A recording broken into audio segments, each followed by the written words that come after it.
দেবাশিসদা, যেটা আমি যে জায়গা থেকে বলছিলাম আমরা, যে যদি মানলাম সোশ্যাল মিডিয়াটা আমাদের হাতে নেই, আমাদের দেশের হাতে নেই, আমাদের নিজস্ব এখন এরকম কোনো সোশ্যাল প্ল্যাটফর্মও নেই, আমাদের মার্ক জুকারবার্গকে সোশ্যাল মিডিয়া প্ল্যাটফর্মের উপর নির্ভর করতে হয়, সেখানে যেরকম অ্যালগোরিদম সেট হয়ে যায়, যেখানে যার যেরকম রেস্তো আছে, পয়সা আছে, সে সেরকমভাবে জিনিস ঠিক করে, সেই ভিডিওই আমাদের কাছে বেশি আসে। আর মানুষজন তারা কোনটা দেখতে ভালোবাসছে, কোনটা পছন্দ করছে, এটা তো বলে বোঝানো সম্ভব নয় কে কোনটা কোথায় গিয়ে লাইক করবে বা কি কমেন্ট করবে। কিন্তু আর বক্তব্য হচ্ছে সেরকম যদি কিছু ভুল জিনিস চলে আসে, তাহলে সেটাকে আগে থেকে কেন আইডেন্টিফাই করতে পারে না পুলিশও?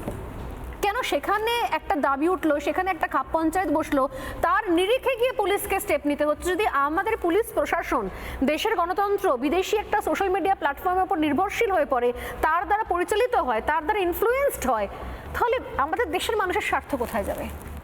আসলে রাজনীতিরও যেমন মান পড়েছে, আমাদের সমাজও ক্রমশ তলানিতে গিয়ে ঠেকছে। যদি খুব ভালো করে ভাবা যায় যে যেটা দিদি বলছিলেন, সত্যি তো আজকে নিম্ন মেধার চাষ করছি আমরা রাজনীতির জগতে। তাই জন্য আমরা রাজনৈতিক হাতিয়ার যেগুলো, রাজনৈতিক আদর্শগত কথাবার্তা যেগুলো, সেগুলো ছেড়ে রাজনৈতিক আক্রমণ ছেড়ে ব্যক্তিগত আক্রমণে চলে যাচ্ছি। আমি বলছি কেন সমাজের অবক্ষয়ের কথা বলছি, তুমি রাইটলি আইডেন্টিফাইড। এর সাথে কিন্তু একেবারে আনএমপ্লয়মেন্ট, ইকোনমি, এটা অনেকভাবে জড়িয়ে আছে। মানে মানুষ দেখছে এর থেকে মানে কিছু মানুষ দেখছে যারা হয়তো তাদের হাতে কিছু নেই বা করার কিছু নেই, আমি কোনো রাজনৈতিক জায়গায় যাচ্ছি না, তারা দেখছে এর থেকে সহজ উপায় আর কিছু নেই পয়সা রোজগারের। আমার খুব খারাপ লাগছিল কতগুলো জিনিস দেখে। আমরা ছোট থেকে বড় হয়েছি, আমাদের একটা সংস্কার আছে। এখন আমরা সবসময় দেখেছি যে বাড়ির মহিলা, বাড়ির স্ত্রী, তারা আমাদের কাছে একটা অন্য সম্মানের জায়গা।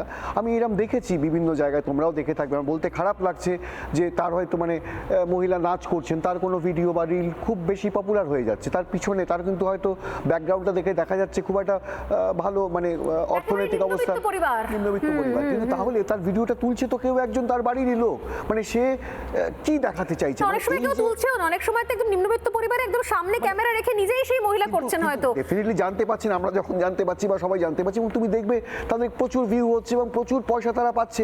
মানে এই যে জায়গাটা, এই যে সামগ্রিক অবক্ষয়, এই অবক্ষয়কে মানে এইভাবে আটকানো তো খুব দুরূহ ব্যাপার। মানে আমার এটুকুই বক্তব্য, সেটা হচ্ছে যে সমস্ত রাজনৈতিক দলগুলো আছে তাদের কিছু সামাজিক দায়বদ্ধতা আছে।